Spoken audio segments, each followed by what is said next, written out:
Oh, it is, yes, got it. Right. Yeah, so welcome everyone and thanks for coming. Not exactly what you expected, but there we go. And with a bit of computer magic, we've even changed the thing to Sentient Rights Island 2022. So that's pretty good. So I have a whole series of talks about vegan pioneers rock and start of a revolutionary movement, this kind of stuff. And so this is a version of that in a way. So I'll try and remember how it works.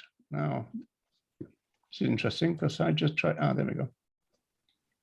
Yeah, so we're talking about a emergence of a social movement, and that's the first thing that I need to say. In this talk, I'm not saying that the people I'm going to talk about were the first people ever to advocate for other animals, or the first people ever to eliminate animal derived products from their diet, anything like that. What I'm talking about are the people who came together in order to create a social movement. So I'm just getting all these flashes coming up here, so let me get rid of that.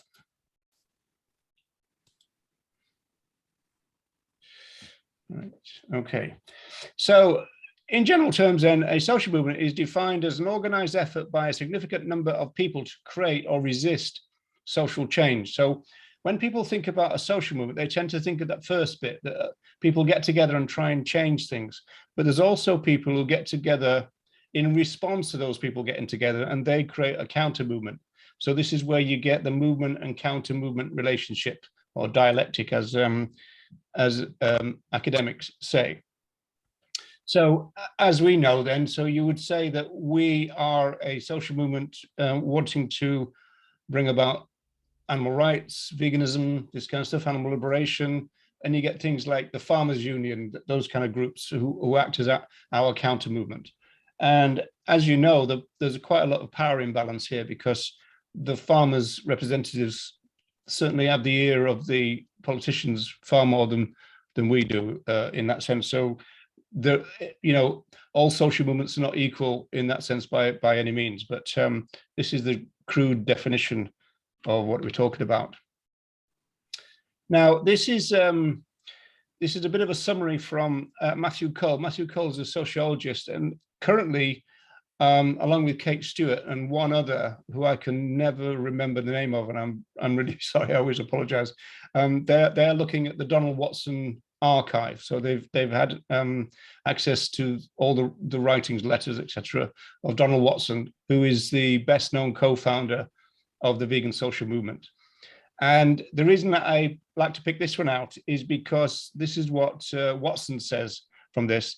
Details of origin should always be interesting and vital if a movement is to remain faithful to its precepts.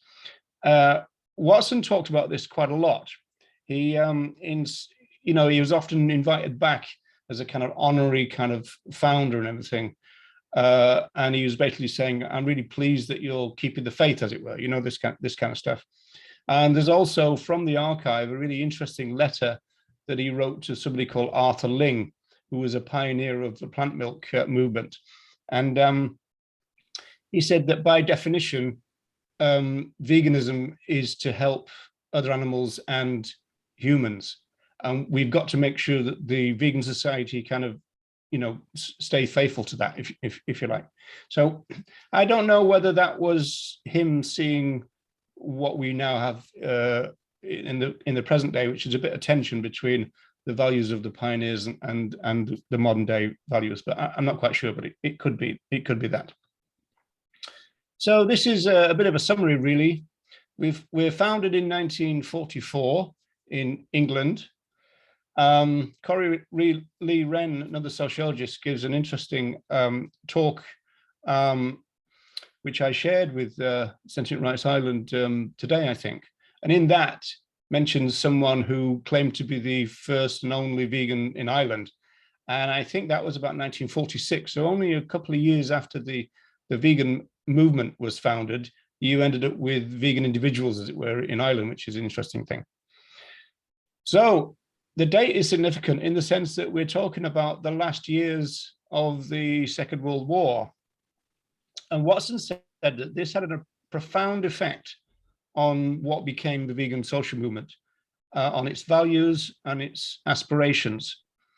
And essentially, the summary of that could be that they were trying to work out why was it that humanity had become so violent.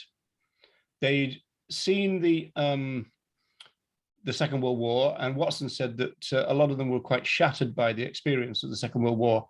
And I think that's an interesting one in the sense of being a product of their time. You know, a lot of people learn about the war, obviously, as a historical event. They kind of lived through it, and it was really kind of shattering for them. Watson was a conscientious objector, along with it, and another two of the founders. And so they refused to fight. And so they ended up being firefighters and that. And for that, that refusal, they had their rations cut. In fact, there was a huge effort from the Vegan Society to try and get the Ministry of War to improve vegans' diets, but they refused. They said that they had to have the vegetarian diet. So there's a lot of going on there. And so they ended up thinking that, well, look, why had humanity become so violent? And they decided that veganism was part of, in fact, a large part of the solution. And another kind of part of that story is the fact that they initially wanted to have a non-dairy section of the Vegetarian Society, and the Vegetarian Society refused. And I always think that they did the vegans and our movement a great service by refusing, because they essentially said to the vegans, no, we want to concentrate on vegetarianism. You go off and do your own thing, which is what they did. And that's how we ended up with a vegan movement, and B, vegan philosophy, because the vegan movement started, and you know they started doing things like putting newsletters out and this kind of stuff. Mostly it was Donald Watson doing all this work. And then about 5 years later, Leslie Cross, who we'll meet in a minute, said, hang on a second, we've got a definition of the vegan diet, but we don't have a definition of veganism. So for the next 5 or 6 years, they started to work out what we now understand as vegan philosophy. And I'm going to go through a few of those kind of values that they kind of came to in the end in this presentation. But essentially, we're talking about a movement that saw themselves as part of the peace movement. The overarching idea was about justice. It was about nonviolence. And so I summarize all that by saying that veganism is a justice for all movement. Here's an interesting one in the sense that they talked about that they needed to talk about peace beyond the species barrier. One of the reasons that Watson said about being a conscientious objector was that he refused to kill anyone, be they human or non-human. And then another central part of it, as we'll see in the coming slides, is that they saw veganism as part and parcel, very central to the idea of the moral evolution of humanity. So they saw that humanity had become violent, and that in a sense that they use phrases like lower and higher values, this kind of thing, and even things like barbarity and savagery, which brings us to that last little bit there, which is that they're a product of their time. So some of their language is pretty sexist. For example, they say man when they mean humanity, that kind of thing. So we have to allow for the fact that they are a product of their time, just as we all are in that sense. So as we know, language evolves and it's contested and it changes, but they're a product of their time in that sense. Now, one complaint that's sometimes made about the vegan social movement is that it's very white and it's very male. It is true that it's very white. However, there was quite a lot of very strong women advocates involved. And so I picked out a few of them. Elsie Shrigley, who was also called Sally Shrigley. There was always there's always a thought that she may have been the person who coined the word vegan. But according to Donald Watson in that archive that I mentioned, he and Dorothy Morgan at the time, were at a dance in Leicester, I think, and then they both came up with the idea together. And so Watson claims that he and his future wife came up with the word vegan. Kathleen Janaway became very important in the the vegan movement. I always make the little joke of the fact that at one point the Vegan Society was situated at her house, and that house was in a village or a town in England called Leatherhead, which I thought was an interesting kind of a place to be if you're the Vegan Society. And then we have Eva Batt, who again was a very powerful figure in the movement, not least because she was the author of two best-selling vegan cookery books. Not the first by any means, but they became big sellers. And I think they had a kind of like a shiny kind of cover, you know, and you could fold them over and wipe them down, this kind of stuff. And I think it's called What's Cooking and What Else is Cooking were the titles. Going back to Kathleen Janaway, I did a presentation for you a few weeks ago, and I think I used that top one in this, but not the bottom. But she had moved on from the Vegan Society and started something called Movement for Compassionate Living, which was kind of quite not anarchic in its kind of position. It even suggested at one point that they might be able to abolish money, for example, right? And so the kind of anarchy of the group, I suppose, comes out in this bottom quote. It said, the present over-industrialized system degrades people to machine slaves and program consumers of machine products, depriving them of their creativity and other essential of spiritual growth, which, when you think about it, is quite a powerful thing to say. But Movement of Compassionate Living still exists, so you can look at it up online, just Google it, or another search engine. And also, there is like a Kathleen Janaway archive in the modern website, essentially. Right, now this is, I always like to present this as a bit of a summary, general sense from Kath Clements. It's got the date 1995 on this, but this is the second edition. The first one came out in 1985. But I don't know whether this quote is in the first one, but I certainly don't know it's in the second one, because I've got it just over there. Veganism is about having a consistent approach to human rights and animal rights, ecology, which we would now call environmentalism, and world food problems, which we would now call issues of starvation or food security issues, those kind of things. Now, this statement in the modern vegan movement is probably quite controversial now. It wasn't really up until, say, the 1990s. No one would have really flinched at this, that veganism has such a scope of concerns and interest. Whereas now there is a move to kind of slim veganism down just to concentrate on the other animal part of the scope of it. So that's interesting in itself. And going back to Eva Batt now, the cookery writer, but she also wrote an influential pamphlet, just a small little book in 1964 called Why Veganism? And she said, this is a really interesting quote, I think. Veganism is one thing and one thing only, a way of living which avoids exploitation, whether it be of our fellow men, that's a sexist language, the animal population, or the soil upon which we rely for our very existence. A couple of things to say about this, and it's interesting that we've got Jeremy the Ape in the audience, because the pioneers of the vegan movement use the word exploitation quite a lot, and it's still in the, as it were, the modern day official definition. The modern day definition with the thing about possible and practicable, that was devised between 1988 and 1979 and 1988. A lot of people think it was devised in the 1940s. It wasn't. As I said, the vegan social movement had a bit of a strange start. We'll come on to that in a sense. So exploitation was one of the main things that they said. What the modern definition has added is the word cruelty, which is a shame to me. So it says exploitation of and cruelty to. But I think we could have done without the cruelty bit, because it's too welfareist for me. And then the other interesting part about this quote, I think, is the soil part. So the idea that the soil itself can be exploited. And I think what she's getting at there, obviously, is issues like topsoil and the sustainability, viability of topsoil as an issue. And this came back into the movement in the 1980s. There's used to be a well-known book called Diet for a New America by John Robbins.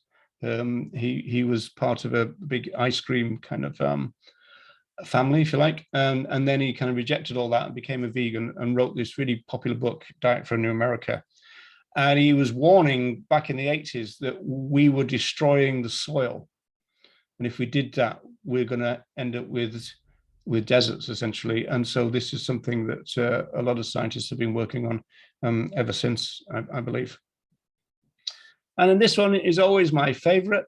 This goes back to 1945. So this is a few months after the foundation of the social movement. And this is Donald Watson in The Vegan, number 4. And he's just answering a question. This is not a statement. It's not an official pronouncement by the Vegan Society at all. But this is what Watson says. He says, the object of the Vegan Society is to oppose the exploitation of sentient life. Now, for me, that one sentence would do as the definition of veganism, because I think it's really good. Use the word exploitation again, of course. And then you got this thing at the end, whether it's profitable to do so or not. And I've often speculated whether you could, in these kind of, this anarchic kind of threads that are sometimes there, is that anti-capitalist or is it something else? But he certainly wrote it that way. So oppose the exploitation of sentient life, whether profitable to do so or not. And I would cheerfully swap this for the official definition of veganism myself. Now, this is the bit where we get into what you could maybe describe as a little bit of arrogance from Watson. He declares that the vegan movement was the greatest movement that ever was. And he said that's because it's the only one that can save humanity. And then he talks about other movements, but he calls them lesser movements. And so what I think that they'd done at this stage is that they kind of came to the conclusion that veganism was some kind of overarching principle, and that everything else could be almost like, it could be like an umbrella for everything else. So this kind of idea about peace, justice, and nonviolence could be applied to everything else. And what they were essentially saying is that veganism covers everything, whereas the other movements, the lesser movements, were kind of more like single issue and everything. So this is where you'll get some pushback from this, obviously. But he made this kind of metaphor of the fact that the other movements were rather, moving the deck chairs around on the Titanic, whereas the vegan movement was looking at the iceberg, which is the real problem, as it were. So you could read that as arrogant, or you could read it as the fact that they were trying to articulate this big idea of veganism. I made this meme. I'm not very proud of it, really, but I've made this meme to try and I don't know, articulate this idea. So you've got the iceberg, and you got veganism on the boat. Anyway, we'll move on to that. It's not very good. Now, this is Watson again. This is 1947 at this stage, addressing the International Vegetarian Congress. They were invited as a new vegan social movement to talk at vegetarian conferences quite often, and meetings and stuff. And that's because for years before, in fact, right back to, say, about 1910, there was arguments about whether vegetarianism was enough, as it were. And a lot of people who called themselves vegetarian those days, we would probably call them as dietary vegans, I would think, because they'd eliminated the other products derived from other animals and everything. And so I'm not going to read this out, but this is the bit that I think is really interesting. He says that if veganism came about, it would represent the greatest peaceful revolution ever known. And again, to kind of underline who was the beneficiaries of this movement in the better interests of men and animals alike. So you'll see that this theme is repeated over and over again in the movement.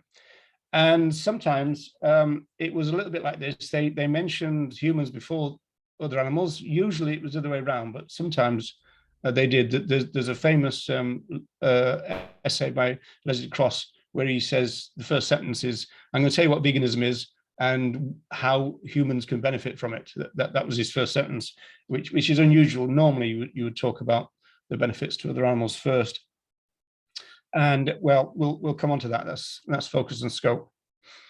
This is Jack Sanderson. So we moved into the 1960s now, and he's looking back and talking about Donald Watson, and he says this, that we're talking about erasing from the face of the earth all the wrong exploitation, that word again, of the collective life of the earth, that of the creatures and the plants, and that of man. So this very strong construction, yet again, is that the interests of all are entangled. So there's this kind of theme going through the writings of the people who started the vegan social movement very strongly, on all the way through over many decades, really. So we're moving on to Leslie Cross then. So Leslie Cross is the person who we could say was the driving force behind what we could now regard as vegan philosophy. And he talks in a couple of places, and I think I've got them both here, but this little bit in the second paragraph is interesting, because he's talking about the changes that a vegan mindset and a vegan world would bring about. And he says some are obvious and some are not so obvious. And he says the obvious ones are there will be no butcher's shops, there will be no milkmen. He said that milkmen, if he still goes on his rounds, so again, that kind of sexist language, if you like, but they will be delivering vegan milk. So that's actually quite an interesting idea. This is 1954, thinking that in the future, we're still going to have milkmen or milk persons, milk delivery system, but they will be delivering vegan milk. The countryside will not be heavy with the anguish of cows crying for their calves, which is a very modern day sounding thing to say. The separation of calves and cows. There will be no slaughterhouses, no vivisection laboratories. No one will hunt animals for food. But then he says some of the changes are not so obvious. And this is where he comes back to the scope of veganism, where some of the changes are not so obvious. The benefits to man himself of living in a kindlier and more enlightened world can be envisioned only in broadest outline. His health, physical and mental, will be vastly improved. So that was a theme of the vegan pioneers, that if we had a vegan world, we would be physically well, but also we would be mentally improved in a sense. We would be less violent, and that would be kind of liberating in itself. So that was one of the main things that they talked about. And the bit that I picked out in yellow there, we are the pioneers. And I tend to say that we still are in the kind of pioneer stage, or we could say, of the vegan social movement, we could say the vegan social movement in the last 5, maybe 10 years, kind of takeoff stage. And so that means that, as everybody says, things have really kind of grown. A lot of people have become involved in the vegan social movement. A lot of people are self-identifying as vegans now, although there is an issue of, are we talking about plant-based persons or vegans, philosophical vegans, that kind of stuff. But I think we might be kind of moving out of the pioneer stage at the moment into the growth stage. The growth stage can be dangerous for social movements for a variety of reasons. This is again Leslie Cross. He says, until the advent of veganism, comparatively few regarded the animals as being either worthy of or entitled to the right to be free, and probably fewer still realize the impressive effect which the granting of such a right would have on the freedom of humanity itself. So that theme, again, comes to prominence. One of the reasons why I use this, I sometimes eliminate this one from presentations, but one of the reasons why I like this is because he talks about the granting of such a right. And this was several years, in fact, talk about 30 years before the Case for Human Rights by Tom Reagan. And so the idea of putting it into rights-based language, and certainly recognize the difference, say, between legal rights and moral rights, wasn't really part of their thinking at the time. So what we would now say is that we're not talking about granting other animals rights, is that they have moral rights.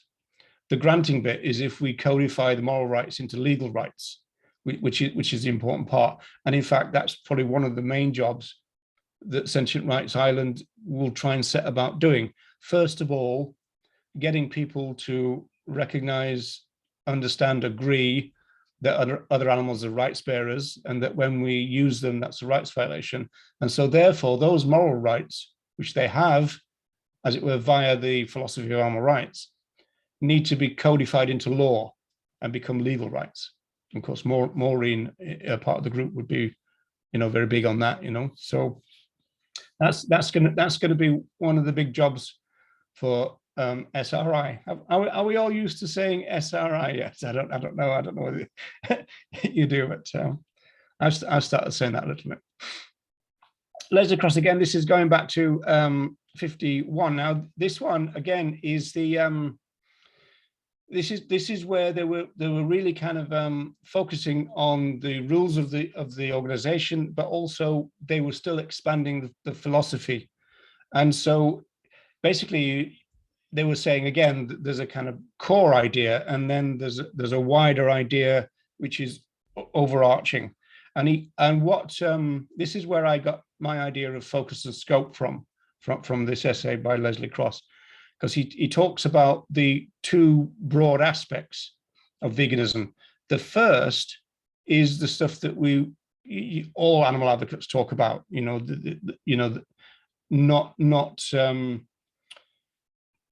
abusing other animals in the modern day language, if you like. But then you've got this second broad aspect, which is about the effect on human evolution. So this is where we get back to this idea that veganism is a central part of the moral evolution of humanity.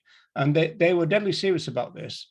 They thought that we'd moved into some kind of level of savagery or barbarity, and that you needed vegan values.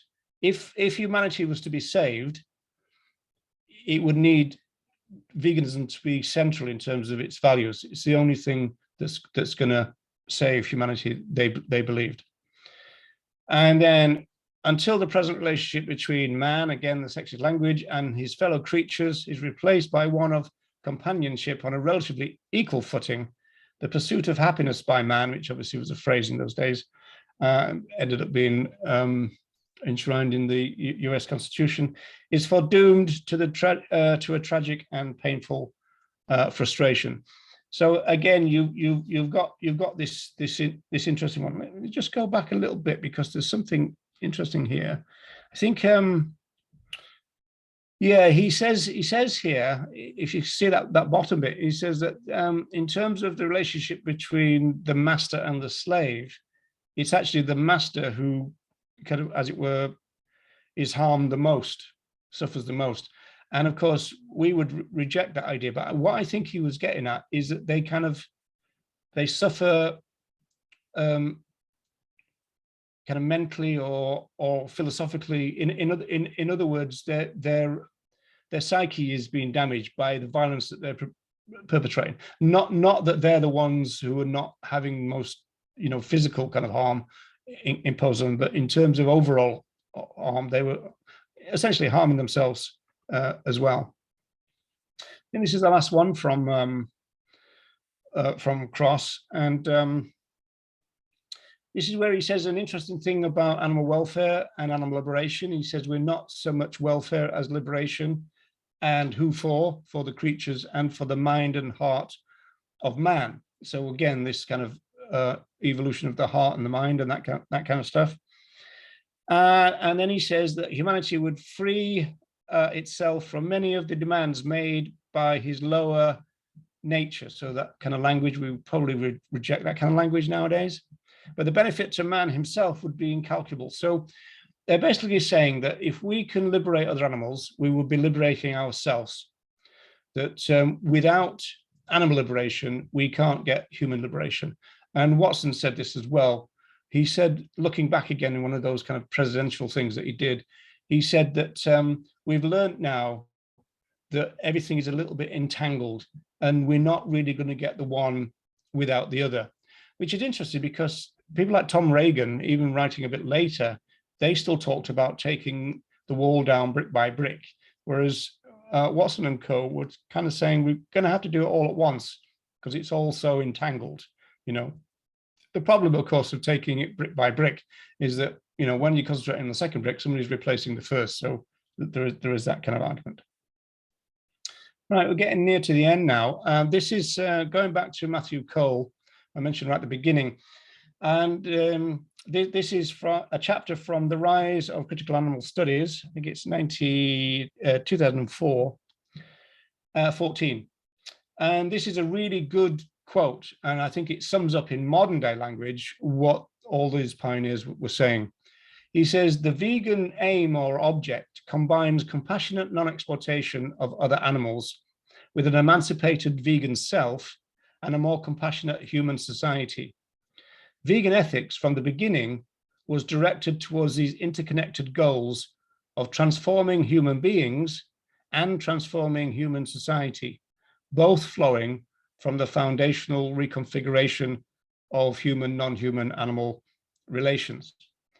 I'll leave you to read that one more time when I have a sip of tea, because it's a really powerful sentence, I think.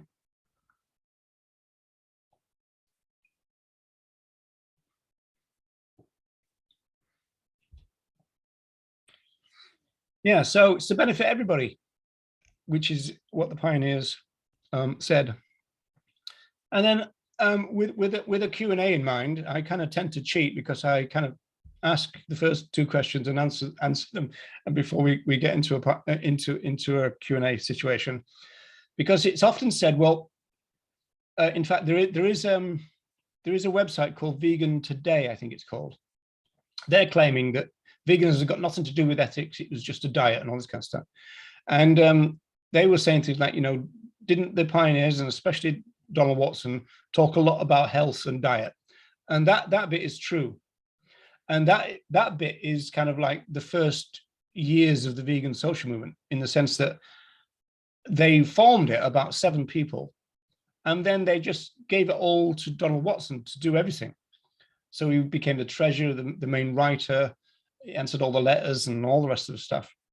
And the vegetarians and the doctors at the time said to these people, if you don't consume any animal products whatsoever, you're going to die. So that really was the first thing that they had to establish, that human beings could live without any products derived from other animals. And it was against medical convention in those days, whereas now we tend to think it's established now that we can, but then it wasn't. Also, it was a time before we fully understood B12.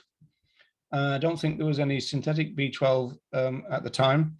And so it was a big kind of learning curve for the vegan social movement. And so it is true that Donald Watson did talk about health and diet, because he had to prove to everyone that vegans could actually live, be viable as human beings, if you like. And then also this next thing, which is a movement question, haven't we been doing vegan education for many decades? A lot of people who are opposed to vegan education, or they want to return to forms of direct action or pressure campaigning and stuff, they often claim, some of the reducitarians do this as well, they claim that we've been doing vegan education for decades and decades and decades, and it's not worked. And that bit is not true. You could say that vegan education as we understand it now, and the shape of the vegan movement as it is now, only came into being at the very end of the last century, and it's really a 21st century phenomena. So the movement that we know and understand and is growing now is only, in historical terms, just getting underway. Before that, it was all single issues. And people like Ronnie Lee, who is celebrating his 50th year of being vegan now, he was a co-founder of the Animal Liberation Front. He talks about how, well, a lot of us were vegan back there, but we didn't talk about it. It wasn't part of our campaign. And I remember that in the sense that back in England, groups like the League Against Cruel Sports and also Compassion in Wool Farming, which is very traditional animal welfare, doesn't stand for abolition, they were seen as part of the animal rights movement, whereas the vegan society wasn't. It was just kind of seen as a diet group, you know, it's that was a diet group. So our kind of movement understanding of veganism has only really come about. And a lot of credit must be given, not only, but a lot of credit must be given to a North American legal scholar called Gary Francione. And he wrote a book in 1996 called Rain Without Thunder, and essentially talking about this thing that veganism needs to become the moral baseline of the movement. There's quite a lot of pushback now from some modern activists who said that veganism has become so central in the movement that other issues have been pushed out, like vivisection and hunting, this kind of stuff. So those are kind of movement issues, if you like. I don't know whether that'll prompt anything from the floor, but we'll see. I think, yes, I'm done. So I think I can stop sharing, can't I? Hey, look at that. Hey, Dennis, you're big on my screen, young man. So I think you've got the power to unmute yourself. I don't know how you want to, Carol, how do you want to run it? Do you want to just people just to say what they, I mean, there's not that many people here. We're not going to get any Zoom bombing, I don't think. Although Jeremy could do some. I'm happy to Zoom bomb. Yes. Oh no, it's a troublemaker from America. Good to see everyone. Yeah, thanks for stepping up and doing that, Roger. That was I've heard the concepts, I guess, a while ago, but it was good to have a bit of a refresher. Yeah, it was interesting because I wasn't doing it until 20 minutes before I decided to do it. But there you go. Is that a turkey person behind you there, Jeremy? They are. This is Mr. T from Friend Farm Animal Sanctuary in the south of UK. Yeah, so a way to, he's always watching over my shoulder with him added to the office here. So yeah, he's a really sweet guy. So we connected a lot while I volunteered there before we moved back to the US. Yeah, you're doing a lot of work at a sanctuary now, aren't you? I am.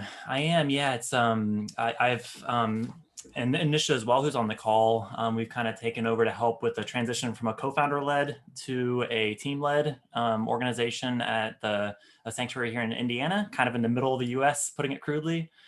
But yeah, it's been quite an experience because I've supported maybe a dozen sanctuaries over the last few years, but this has been more of a full immersion compared to kind of helping out from a bit more of afar in the past. So that means you got to drive several hours before you can see the sea. Yeah, well, unless we've got some ponds and lakes and maybe some Great Lakes. So depends, I guess, how big of water you want to get to. But yeah, well, the Great Lakes are like oceans, aren't they? Really, I suppose some of them. But there you go. Hey, so, do you have a question, or did you just want to say hello? Yeah, so I guess particularly in today's modern world, where I think we'd all like to think we're moving past this violent human concept. I think given what's happening in Ukraine, as well as, I mean, especially being in the country, but I don't know how much international coverage the shooting epidemic is becoming more and more prevalent. And I was just curious how some of the themes you talked about kind of play with that. And if you, I mean, do you think the whole original idea that if we can find a way to respect our fellow animals, it would help with some of this human-centric violence? Yes, it's all theoretical, but the violence that we see, human on human violence, as you're saying, is a real threat to all that, because it's a threat to the vision of the pioneers of our movement, because, you know, they were hoping to kind of shift us out of that violence and bring us back to a much less and preferably non-violent state, if you like. And of course, you then look around the world and you think, well, there's not much evidence that that's going on, you know. So as you say, the two prominent things, we've still got things going on in Israel and Syria, elsewhere, but certainly the North American shooting, which was about 3 days ago, that did hit the news in Ireland, at least, and I'm sure everywhere else. In fact, there's a YouTuber doing a daily show and he's from North America, and he's been really upset by it, because it's kind of really got to him. And of course, whenever I hear of human violence, I tend to think, well, that's another setback to the aspirations of the pioneers, and it is. You can't deny it. What can you say? It's kind of like moving us back from a world which they were hoping to drag us out of. But there's, again, you could say, okay, well, let's kind of look for the positives. So where would we look for the positives? In terms of what the pioneers wanted, which was for us to. I mean, I'm still doing my TikTok experiment, and the amount of violence that is expressed on there is incredible. Just the violence of language, and I know obviously you're big on that, but just a kind of casual violence of you do a TikTok live and show a picture of a other animal, and the kind of vile comments that people make about what they want to do to him or her, and it's just that what's going on, and so yeah, I think it's easy to be pessimistic, but of course I think the pioneers of the movement were very optimistic. I think people like Tom Reagan, the originator of rights-based armed rights, he was very optimistic. So I kind of think it's almost my duty to try and be optimistic. And part of that is I could be wrong about my pessimism. And so therefore I'm going to try and not articulate it as much as my optimism. I mean, we're in a social movement. Why not? I mean, there's no point in kind of being doom and gloom, really. We've got a job to do. I suppose, I mean, that feeds into ideas about things like burnout. Why do people leave? And maybe for a lot of people, it's because they think, well, actually, we're not capable of doing this job. And so. Yeah, that's an interesting one too. I don't know if anybody else wants to jump in, feel free. Otherwise, Roger and I will get chatting for hours knowing this. But yeah, I do find that interesting because even if it is, for lack of a better term, hopeless, it doesn't change our jobs that we need to do. Every little bit we do still helps. So that really helps me put things in context and not worry too much about the direct impact we're having, but we might as well try kind of thing. I think that's a line. Yeah. I mean, what choice do we have? We've got to be hopeful and hope that we can become a less violent species. I mean, I always think back to there's a really brilliant thing on YouTube called The Century of the Self. I think it's still there. It's a 4-hour series broken into 4 episodes, and they were talking about Freud at one point, and they were saying that Freud thought that humanity was a ferocious animal, and it was almost like no hope for us because we were just so violent, And again, going back to the pioneers, it's easy for us to watch the war films, but they were living through it. They were living through the bombardments, and then they started to learn about the Holocaust, and then then of course we had the nuclear explosions and everything. Now this to them, that was like their daily news, and there's no wonder that Watson said it was a real shock to their system, and they were going, "What the heck has happened to us, and what can we do about it?" And for all its kind of utopian kind of echoes to this, they thought veganism was the solution, which I think, I mean, obviously people could laugh that off, but I don't. I think that I think vegan values, as outlined by them, would really help us do the job that we feel as though needs to be done.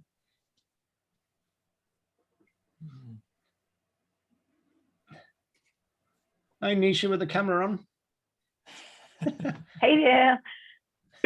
I had a few camera issues earlier, so I was mucking about with them. All right. But no, I really learned a lot. Thank you so much for outlining. I haven't had the opportunity, or I should say, put the time into learning about some of the history. So I really learned a lot and appreciated it. Yeah, I think the history of a movement is very important.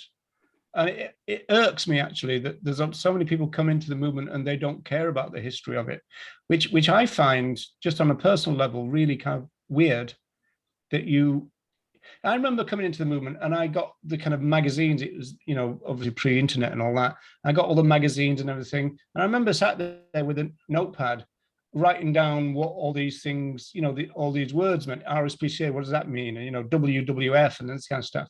And you kind of learn about your movement. The idea of coming into a movement and then declaring what it is as a newcomer, it strikes me as really arrogant. I wonder if that depicts, Roger, around how active people are in the movement. So if we look maybe at, I don't know my percentages as well as I'm sure you do, but thinking around the percentage of the population that's vegan and then looking at the percentage of vegans that are active, I think to be active, maybe there's more on your hands, which is, you know, understanding the history, etc. But I think that's a very low percentage. And where does one go to learn the history? Is there a one place? Like your presentation gives a lot of that in an easy digestible format, but where is it that people have to hunt to find that? Yeah, well, that's an interesting one. There is a series which VegFest UK have published, and they've now got an online magazine which is called Force a Vegan, and that series has been reproduced in that. But really, the ironic thing is that what you would need is for one of the now very popular kind of influencers, which is, you know, one of these influencers, one of my least favorite words.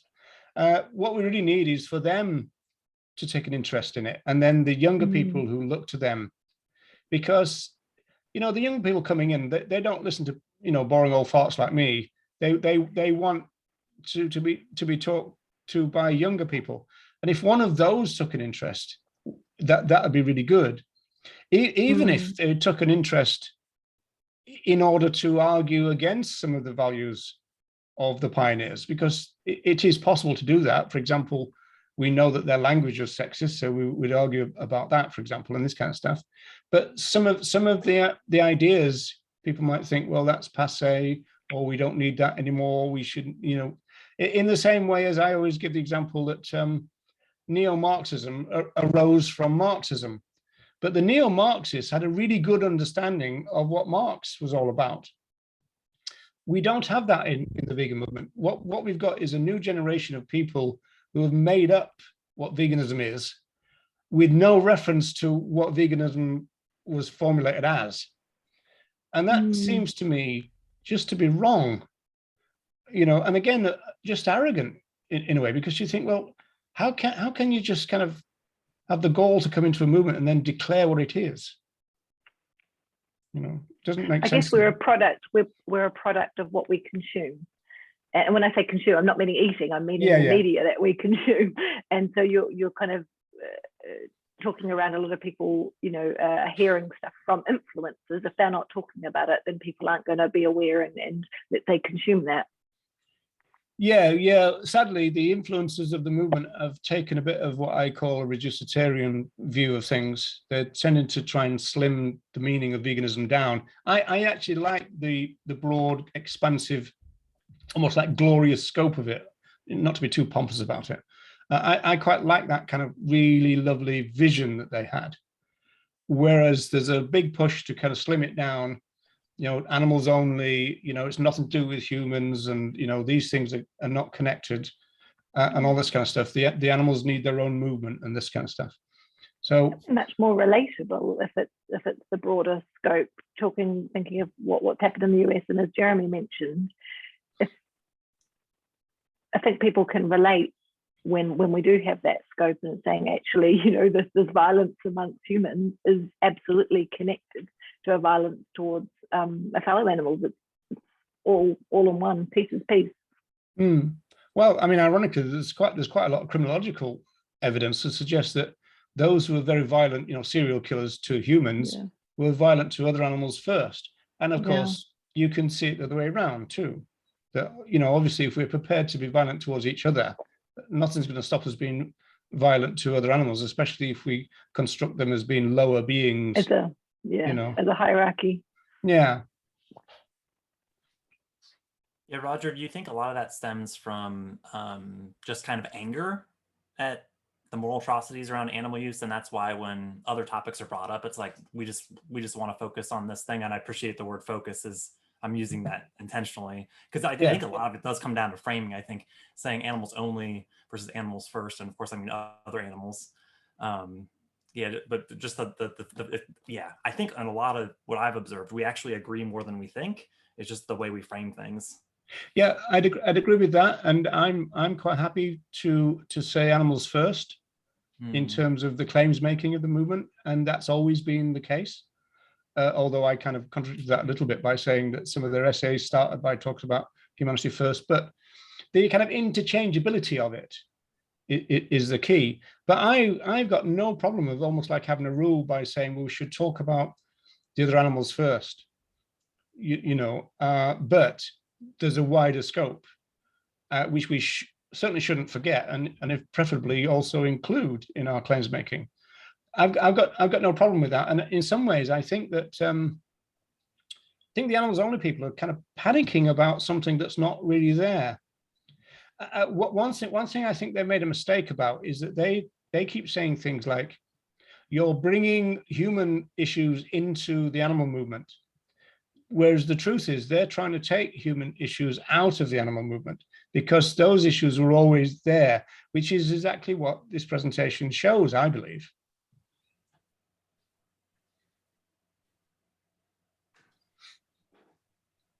Yeah, and I guess if we talk about the human-centric element as a reason for doing it, or as kind of a bonus for kind of doing the right thing in regards to fellow animals, that's the difference maker for me. Is it's the scope's there, and we reference it when need be, but it's not our go-to, as it were. Yeah, I mean, it's obviously multi-layered. I mean, language comes into it, and the use of certain words which are political and stuff and all that. And again, there's an element of, we shouldn't allow these words only to refer to, the oppression of other humans. We should apply it to other animals as well. Almost like, I don't know, share those concepts around. And of course, you've been very involved with that kind of language kind of debate that's gone on for the last 6 or 7 years. Especially, I mean, obviously we've got 3 words which are contentious. One is Holocaust, one is rape, and one is slavery. I tend to think that the one that is least accurate is the rape one. I think the one that is probably most accurate are slavery, and I think the Holocaust one is. But it's also then a question of, okay, well, we've got to the stage of thinking, is it actually factually correct to say the animal Holocaust? And we can agree on that. Then you've got to have a second thing, which is it a good idea to talk about it? So. Well, as you know, I was resistant to that at first, and I've been at Speaker's Corner in London, where you get some of the most direct people. I think most direct form of street outreach, and I've actually found really good results with the language. I mean, obviously, it depends how we use it too. If we're just, I like the idea where those you're talking to, your interlocutor, brings it up themselves. That is great. Even the R word is okay there, because if you describe, for example, artificial insemination, they might say, "Blimey, that sounds like," right, and that's fine then, and I don't see it as being a problem. But on that particular one, I wouldn't introduce that word. But I know that a lot of young activists like it because it's got that shock value, I think. So we've got the moral shock idea as a form of recruiting, and I think that's one of the reasons it's very popular. And I think there's also in the movement this idea of holding the non-vegans to account. That's a kind of theme that a lot of the activist movements and groups kind of talk about. That we don't kind of ease off with them. We kind of give it to them straight and all that kind of, don't let them off the hook kind of thing and that kind of stuff. So you can obviously see where that's coming from.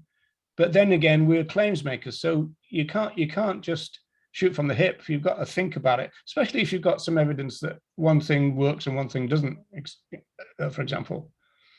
Oh, if only we had that evidence. That's the big part about it seems like a lot of guesswork currently, doesn't it? I mean, I appreciate we all have our opinions and personal experiences, which is part of it, but really need more data as far as, you know, people's responses and what kind of works and what doesn't. What is a young vegan? Nisha just asked. Did I use that phrase, young vegan, today? Yeah, you say these young vegans, and I'm like, does that mean? And I'm 43, 40 something. Am I young? I feel young. No, ancient. Sorry. So is being a young vegan based on the age of the person who is vegan, or is a young vegan the length of time they've been it's a vegan? very problematic word, obviously. I mean, I suppose I mean newbie, but I don't like that word either.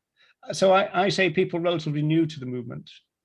And so that really, I ought to use that. I mean, that much better than the language I've just used, which is young vegan. And I don't like the word newbie, but that's the kind of people I mean. Those people who come into the movement and very quickly decide. Is that even a collective term, in the sense of there are some people that I know that may have only been vegan for a short amount of time, regardless of their age and years, but they know a heck of a lot more than others that have been vegan for a longer period of time. I wonder if it's more based on other attributes. Yeah, I mean, I accept that too. I mean, that's a really fair point. Also, the view that I'm saying is prevalent with the young vegans or the newbies or the relatively new vegans, some of those are held by some of the long-standing vegans anyway. So it's not as though there's a real kind of demarcation, which is very simple to draw. It's a rather complicated and bit of a messy picture, you know. But again, going back to the idea that the involvement of human issues, I don't remember the idea, the proposal that we cared about other humans as well as being controversial at all. Whereas in some senses, you see, some of the relative new people say it's not controversial to care about other humans, but it's not part of veganism. So there's that slight kind of nuance as well. I can't see how they can be disconnected personally. Yeah. Well, I think going back to your history of veganism, history of veganism is actually around the end of, I was interested about the end of the Second World War and the atrocities that go on for all living beings. Because, you know, individuals, you know, whether you're human or non-human, are involved in war. Well, I think they might talk about victims and perpetrators, and they would say that, you know, humanity is the kind of perpetrator class, and that we by caring about humans, you're caring about the oppressors of other animals. And you can kind of understand that. The only problem is we are dealing with the, you see, people say things like, it's not our movement, it's not about us, it's the animals' movement, but that is not true, because we are the people running the movement. It's a human-run movement. The subject of our movement is the other animals and everything else, but they're not the ones organizing their own movement, which is one of the problems, of course, is the fact that they can't say to us, "Oi, you're doing it wrong," or "Oi, don't say that, say this," right? Which would be very handy if they could. And of course, that's one difference between our movement and other movements, is that the subject of the movement is not speaking for themselves. Although, again, I kind of reject the idea that they're voiceless as well. Another nuance. That we, I guess, like you say, the perpetrators, we're the cause of this, but we also are the individuals who need to solve it by changing all sorts of things. So it has to also be about humanity, because we have to work with other humans to solve this problem, because we're the cause of it. Yeah, I think that does. I think the people who are a bit pessimistic do end up with a kind of I hate humanity kind of, you know, you get on social media, you know, people, oh, you know, humans are scum, humans are violence, kind of stuff. I always say, well, even the vegan ones, because, you know, we are the vegan movement. And so are we kind of writing ourselves off? So the only hope then is to think of some kind of human extinction issue, and that's the only thing that would ever liberate other animals. or are we talking about the change of values of the currently violent humans to become less and hopefully non-violent, which is, I mean, that's our aim, isn't it? Whether it's doable, I suppose, that's what we're talking about, isn't it? Is it doable or not? Getting back to your TikTok issue and the violence on humans, I think a lot of that stems nowadays and for the last 20 odd years on video games and films. It's had a very bad influence on children and humans in altogether. It's interesting you raise that, because that was raised in a live stream just yesterday, I think it was. And the research is mixed on it, because people focused on things like Grand Theft Auto and, those really kind of violent video games that exist. But the research is mixed in the sense that it's almost got no effect whatsoever, or it's bound to kind of leach into the culture, if you like. And so I don't think, I mean, certainly when I was a criminologist, the claim wouldn't be made that there's been a distinct kind of increase in human violence because of those things. In fact, some societies like Japan are often pointed out the fact that they have some of the most violent cultural artifacts, and yet their society is relatively peaceful. And so, yeah, so I think it's a mixed bag. I think commonsensically you think, well, if you've got people playing these violent games, killing people and doing sexual violence towards each other and this kind of stuff, that can't be good, as it were, for their mind, as it were. That seems to be a common sense thing. But whether you could actually translate that to measurable effects, I'm not so sure about that.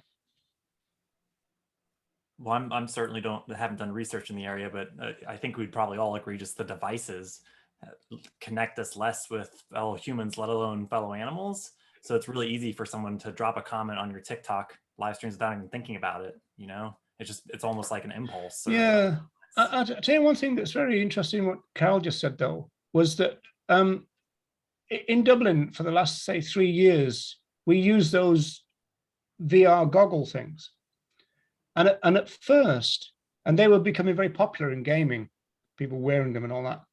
At first, people were quite shocked by it. They were looking around and doing all this because they could, essentially, they were inside an animal use facility and they could see it in all its glory, and they were quite shocked by it. And then toward about two and a half years later, they were just using it like a game, and they were kind of kicking out at the pigs and punching them and all this kind of stuff, and just using them to have a bit of a laugh. And so there was definitely a kind of shift there, that maybe the growing violence that was in their headsets meant that the violence that we were showing them against other animals just didn't have much of an effect on them. I distinctly remember the difference, that in the end, I think we've stopped using them because they just don't seem to work anymore. Sounds like you had some unique participants for that, because we actually use those at the sanctuary, Uplands Peak Sanctuary, around when we had some university students staying with us. And I think all of them out of the 12 did all 3 videos for all 3 species, and it had a pretty strong impact on them. So I don't know, maybe you didn't find the low-hanging vegan fruit, as it were. Also, we're doing it on the street, and often you get, kids kind of jollying each other along and, kind of, oh, give it to me and give it to me, Then you've got a few of them who are kind of lifting the thing all the time because they're trying to run off with it. And so the street is a bit chaotic in terms of being able to measure its effects, really, I suppose. So yeah, I accept the point. Bernie, you've got your mic on. Are you dying to say something? Yeah, I'm sorry, I had to run out. I had a prior arrangement to meet somebody and give them something. I was giving away all the grandchildren's younger books. So anyway, done. And the poor man turned up on the bike. I don't know how he got home, but I left him there with the bag of books. Anyway, I didn't do what I should have done and given him a lift, but I was rushing back to you. But no, I just thought something. This is sort of a very simple thing. But it just came to me yesterday. I won't say who did it, but somebody had a wasp's nest in their garage. And I messaged later and I said, what have you done? you know, have you moved them intact? Have you put it all in a box and moved it somewhere where they can go to? Like, what if your home is this way? Like, what would you have done? They moved the whole thing. So basically, they have no home left. But did they successfully transfer them somewhere else? I didn't hear the end of the story yet. Okay. So I'm trying to get to the bottom of it. But what, you know, that's something very simple. But still, you're taking away an animal's home and maybe leaving them with nowhere to go. And they have to start all over again, making another one.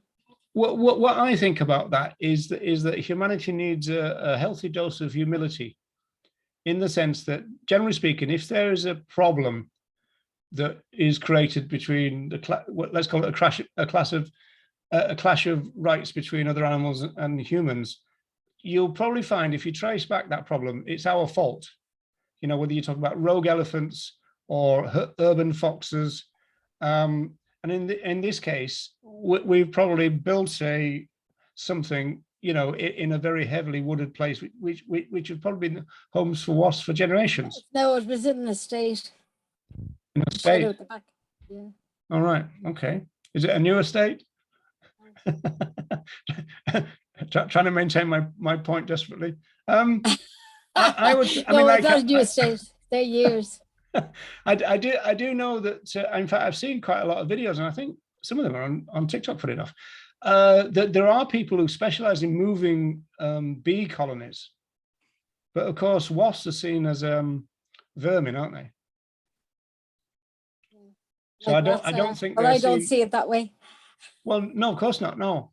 Again, a change of attitude towards other animals would, I mean, like say Phoenix Park and the problem of the deers. And Phoenix Park is a big deer park in Dublin for Jeremy and Nisha. And every year they cull some. They bring a sniper in. So it's not the worst thing that ever happens. Of course, it's a rights violation, but the kind of deer, in a sense, don't really know what hit them, because they're alive and then they're dead. It's not as though. Well, Roger, can I just say, they do it in front of the younger ones. They do it. Yeah, so they see each The whole other. herd is there. Yeah, that's right. Yeah. So I'm not bigging it up or saying it's okay, but it is a kind of management problem, isn't it? That we've got there, in the sense that I always think that the population of deers is one of the problem areas, because they are quite destructive to human interests. Even in a vegan world, I think we have a deer management problem, and of course that's why vegans talk about things like contraceptives and stuff. Yeah, contraceptives. Yeah, well, they're in use in America for years. Well, on the face of it, that's a rights violation too, because they're not consenting to that. Well, it's better than shooting them. Well, yes, it is better than shooting them, but I mean, you know, you don't tend to think, well, let's solve the food scarcity problem by going around and, you know, shooting people in Africa with darts full of contraceptives, right? We wouldn't do that, and so, but we would with other animals, because, you know, we think spay and neuter, all those kind of things, which everybody's in favor of. Don't get me wrong. But on the face of it, how wrong is it? Like, is it the lesser of two evils, you know? Yeah, I understand that. Yeah, it's just that, again, on the face of it, it's a rights violation. So it's a difficult one for a rights-based position to tackle, really. It's usually problems we've created ourselves too, like when it comes to dogs and cats and other individuals who were manipulating them to have children in the first place. Well, again, I mean, it's interesting. I mean, what would, for example, just as a kind of almost like a workshop, this idea, what would Sentient Rights Ireland position be on the cull of deers every year?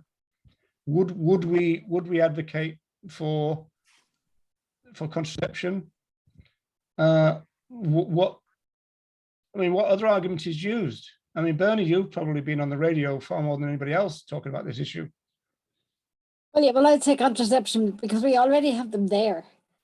you know, and there isn't anywhere to move them to because the Healy Rays in Kerry are already killing them, you know, in large numbers down there.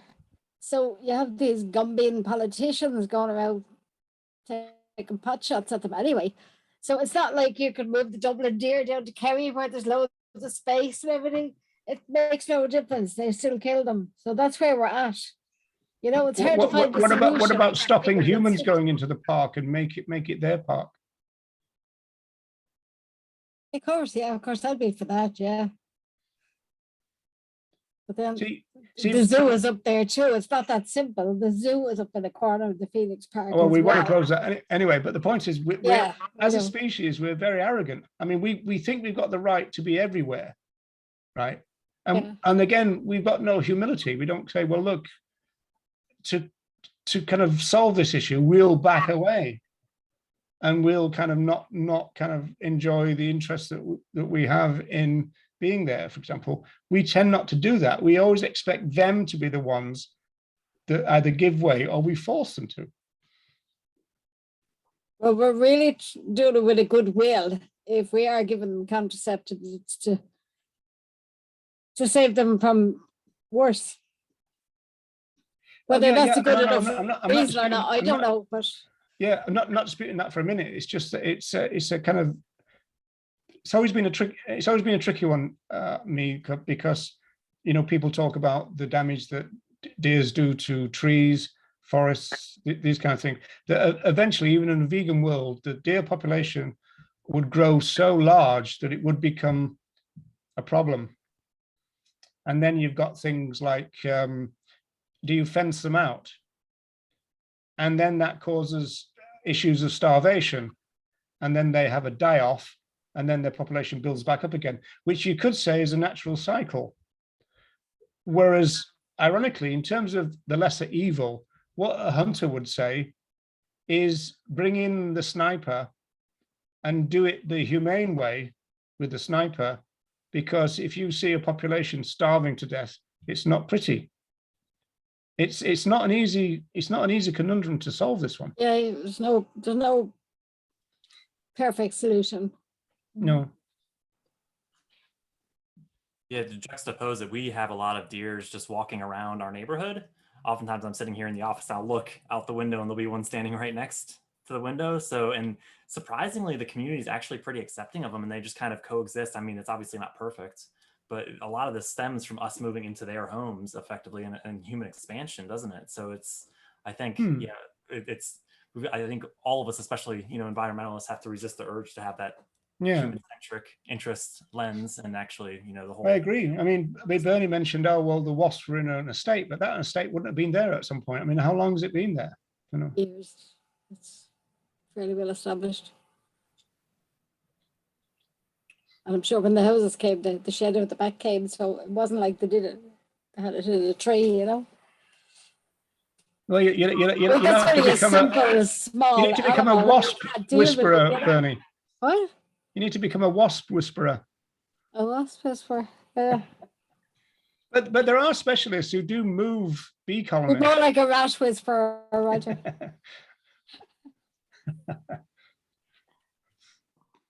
Right, any more, or do we go and have a cup of tea now?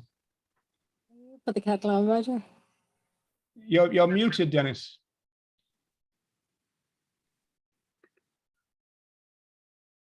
Yeah, Roger. Just to add to the debate about the park life, you know, deers, they're in a park, they're not in the wild. In a vegan world, there would be much more land for rewilding, but I think at some stage we'd end up with that situation. I think the lesser of two evils. Anyway, thanks very much for tonight. It was a very short notice, and thanks to everybody else for coming along. Some new faces that we don't know, and we're pleased to meet you. We're here, Sentient Rights Ireland. We're a political party in Ireland set up to advocate for animal rights, human rights, and climate justice. International members welcome. Is that what you're saying, Dennis? Absolutely, absolutely. It's very kind. Thank you, Dennis.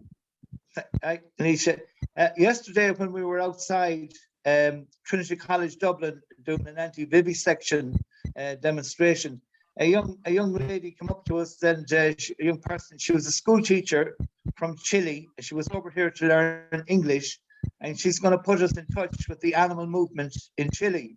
So we do have an international aspect, and we also have a European aspect, but we're connected to the Animal Justice Party in the USA, and we talk with them, and any and every other animal party or animal group anywhere around the world, to exchange information, and for us, because we're a new party or a new group, to learn.